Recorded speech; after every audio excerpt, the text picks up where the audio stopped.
En esta oportunidad daremos cuenta de algunos conceptos claves que están presentes en el capítulo 4, Texto y Discurso, del Manual de la Cátedra Lengua y Acción Comunicativa. Estos conceptos son texto, paratexto y contexto. ¿Qué es un texto? Podemos preguntarnos. Un texto, según el diccionario de la Real Academia Española, que podemos consultar, proviene de la palabra del latín textus y significa trama o tejido. Es decir, el texto puede ser entendido como un enunciado o conjunto coherente de enunciados orales o escritos. Vivimos rodeados de textos y desde que adquirimos nuestra lengua materna vamos aprendiendo esos diferentes textos que nos rodean. Ahora bien, para dar una definición concreta de texto, hacemos uso de la propuesta teórica de Bernardès, que está citado en nuestro manual de la cátedra en la página 127, que señala lo siguiente. El texto es la unidad lingüística comunicativa fundamental, producto de la actividad verbal humana, que posee siempre carácter social. Está caracterizado por su cierre semántico y comunicativo, así como su coherencia profunda y superficial, debido a la intención comunicativa del hablante de crear un texto íntegro y a la estructuración mediante un conjunto de reglas, las propias del nivel textual y las del sistema de la lengua. Esta definición intenta abarcar todos los aspectos involucrados a la hora de definir un concepto tan complejo y tan discutido como texto. Lo fundamental es pensar que se trata de una unidad comunicativa en donde nosotros podemos rastrear una intención comunicativa por parte del hablante que ha construido un texto y que ha respetado de alguna manera tanto las reglas gramaticales como la construcción de una coherencia. Y ese texto interviene en un circuito de comunicación en donde estará el otro polo, que es el receptor o intérprete de ese texto. En esta primera diapositiva, entonces, vamos a ver unos conceptos que están relacionados con el texto, aunque no están formando parte de él, pero nos ayudan a comprenderlo mejor. Se debe aclarar que estos conceptos fueron pensados originalmente para los textos escritos, pero hoy por hoy pueden adaptarse para abarcar también los textos orales y los multimodales. El primer concepto es el de soporte. El soporte es el material físico sobre el que se sostiene nuestro texto. ¿Sí? Damos ejemplos entonces de texto escrito, por ejemplo, la piedra en el caso de inscripciones en las iglesias o en las tumbas, el papel que puede ser en un libro, en una revista, en un volante, la arcilla, por ejemplo, en las tabletas que se han encontrado de hace muchos años con caracteres cuneiformes, el papiro, en el caso de los jeroglíficos egipcios, y hoy por hoy tenemos el soporte digital que podemos acceder a través de diversas pantallas, ya sea la de nuestro celular, de nuestra computadora, etc. El segundo concepto que vamos a ver es el de portador. El portador lo hemos definido como la unidad que vehiculiza el texto. Puede tratarse de una revista, puede tratarse de un libro, puede tratarse de un blog, es decir, la forma que adquiere ese texto y que muchas veces comparte con otros textos similares. Luego, en tercer lugar, tenemos el formato. Y el formato, que acá se ha definido como la forma, tamaño y modo de presentación de un texto, tiene que ver con la distribución de ese texto que, como lo aclaramos acá, varía según el portador. Esa distribución significa que si ese texto tiene imágenes, ¿dónde están ubicadas las imágenes? ¿En el centro, arriba, al costado? El texto está escrito en forma de columna, está escrito como texto corrido, está escrito en forma de verso, está escrito al revés. ¿Cuál es la forma que adquiere ese texto? ¿Cómo se presenta al lector o a la persona que escucha para ser más atractivo para él? A continuación vamos a ver 4 ejemplos que nos van a ayudar a entender mejor los conceptos que explicamos en la diapositiva anterior. En el primer ejemplo vemos la imagen de un pasacalle con una dedicatoria a una Clarisa. El soporte sería la tela, el portador el pasacalle y el formato, la frase romántica y una firma con una arroba, sin puntuación en el medio. En el segundo caso tenemos un tweet donde se habla del Día Internacional del Celíaco. El soporte es digital, lo podemos ver por nuestras pantallas o lo podemos ver por la computadora, por el celular. Y el portador es el Twitter, que tiene su propio formato, la cantidad de caracteres, etcétera. Lo que se refleja en ese formato justamente, donde aparece la imagen del usuario, el nombre del usuario, los 19 caracteres que he utilizado en este caso, aparece un emoticón, aparecen también todos los símbolos de Twitter para indicar si se puede retuitear, comentar, darle like, etc. En tercer lugar tenemos a un libro de Jorge Luis Borges y acá se ve solamente por supuesto la portada y su soporte es el papel, el portador es el libro y en el formato podemos ver una imagen moderna, el nombre del autor bien grande, luego el título del libro, la LEF y aparecen también la editorial y otros datos del libro que no los podemos llegar a ver porque la imagen está pequeña. En cuarto lugar, tenemos una pintada en una pared. El soporte sería la pared justamente, el portador es un grafiti callejero y el formato es lo más original en este caso porque la frase está al revés, entonces al decir el cielo a tus pies se lo ve al cielo como si estuviera por debajo de la pintada. Y además de esa frase al revés, también tenemos una firma de Acción Poética Tucumán. A continuación vamos a explicar el concepto de paratexto. Y paratexto es una palabra compuesta por una preposición griega que significa junto a o cerca de. Es decir, el paratexto comprende todas esas cosas que están alrededor del texto, cerca del texto y que nos ayudan a comprenderlo mejor y a abordarlo mejor. Por ejemplo, el título, el subtítulo, una imagen, una ilustración. Podemos definir al paratexto entonces como aquello que rodea o acompaña al texto. Y se dice en el manual de la cátedra que es un discurso auxiliar. ¿Por qué? Porque nos ayuda a comprender mejor ese texto.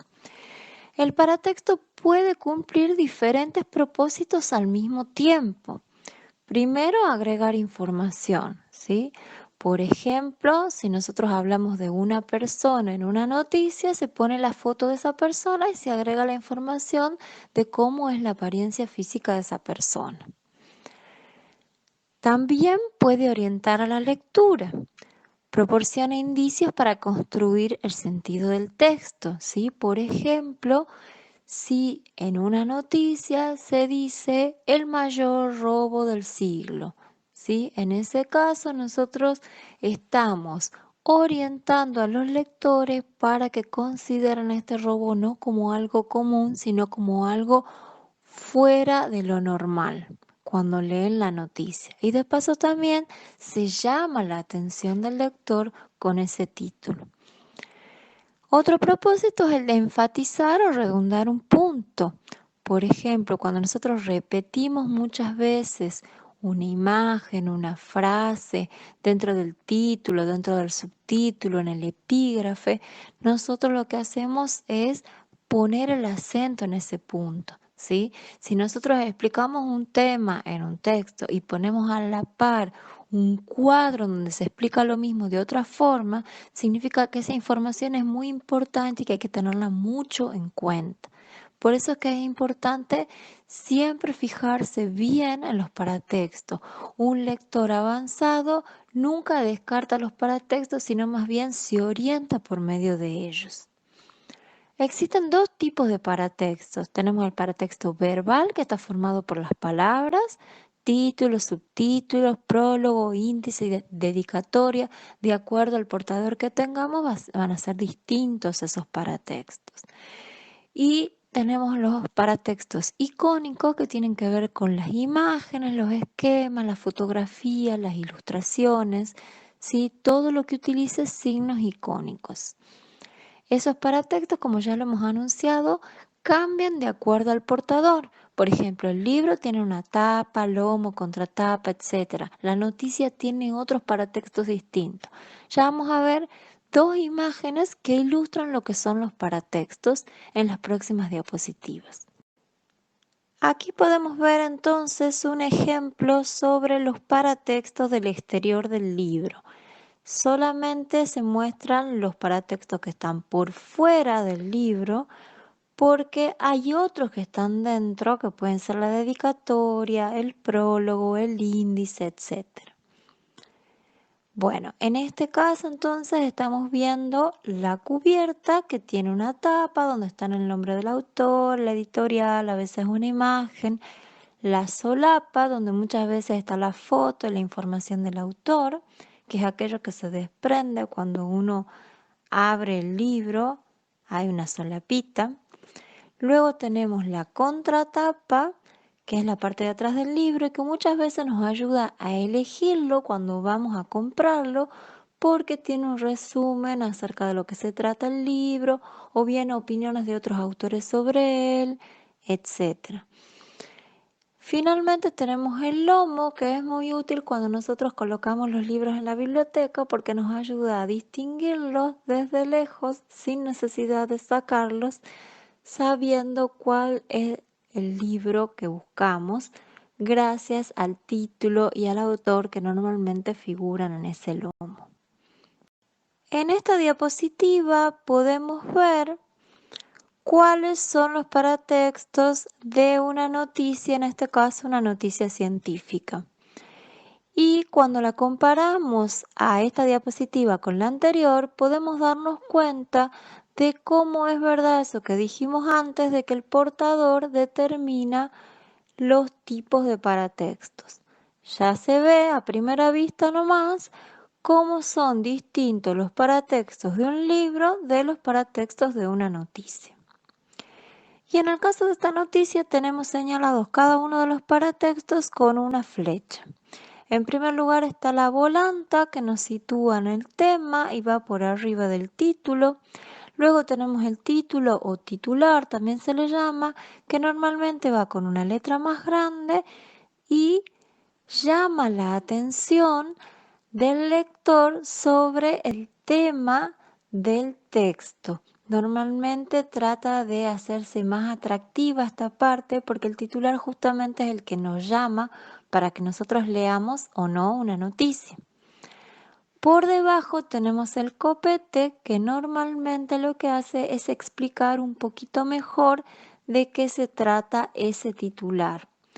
Algunas veces por debajo del copete hay otro párrafo que se denomina bajada y que también sirve a esa función de explicar mejor el titular o a veces de resumir lo que va a decir luego en la noticia. Por debajo y en el medio de la noticia tenemos marcado el destacado. El destacado normalmente es una frase que se extrae de esa misma noticia y se la pone en el medio con letras más grandes para resaltar algún punto importante dentro de la noticia o que puede interesar al lector tal vez. Luego están marcadas las sangrías, que son esos espacios que se dejan al comienzo de cada párrafo.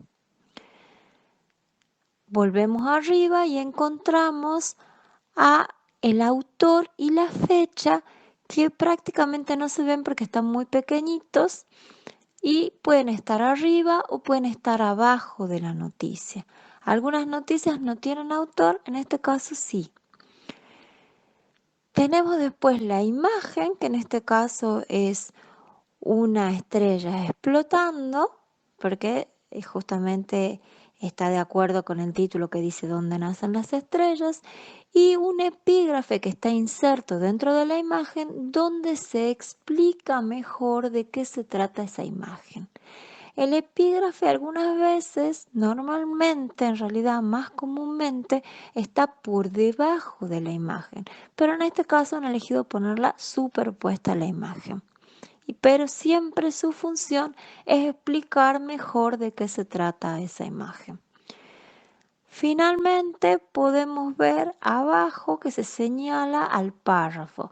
El párrafo no es un paratexto, está marcado acá como una forma de poder diferenciar el formato. ¿Cuántos párrafos tiene esta noticia?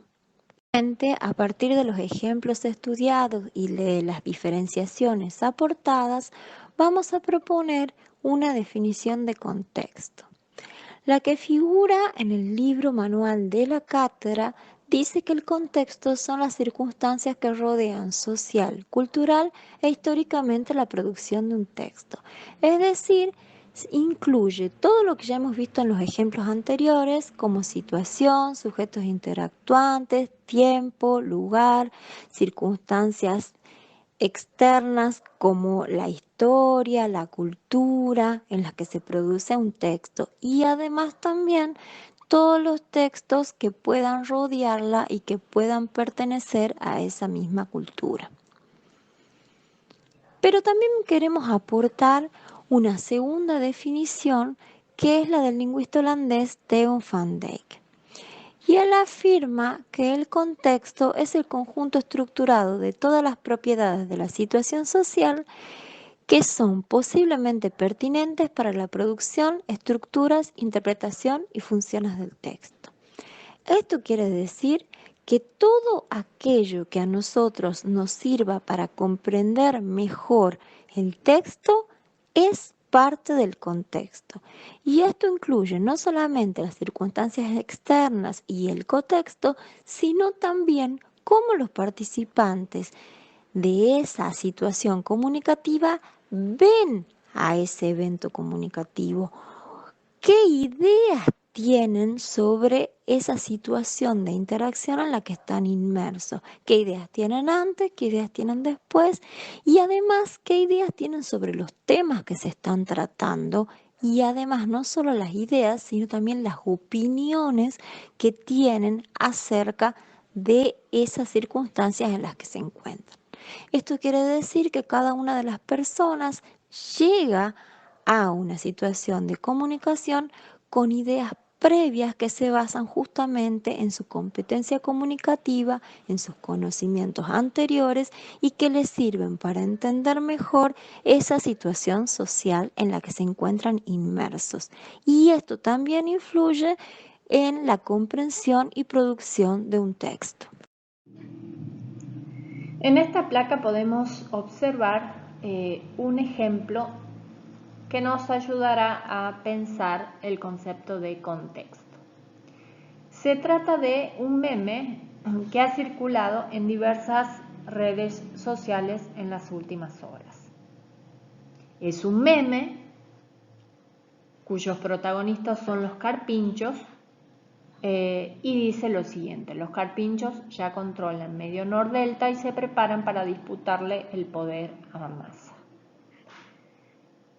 Si nosotros pensamos en la definición sintética de contexto, nosotros podemos inferir cuáles son las circunstancias que rodean a este texto en particular, es decir, las condiciones sociales, culturales e históricas que intervienen tanto en la producción como en la recepción de este texto, de este meme. Ustedes tienen abajo la fuente de donde es extraído este meme posteado. Se trata de una cuenta de Cosecha Roja, que es un medio alternativo de comunicación, y el meme refiere al hecho que fue noticia estos últimos días, que es la invasión de estos animales en distintas casas en los countries de Nordelta. A raíz de este episodio se ha levantado una serie de polémicas, puesto que los carpinchos son animales locales de esa zona en donde se han construido estos countries. Entonces el meme, de alguna manera, repone y juega humorísticamente con esa circunstancia, es decir, con la aparente invasión de los carpinchos que vienen a reconquistar su paraíso natural y original.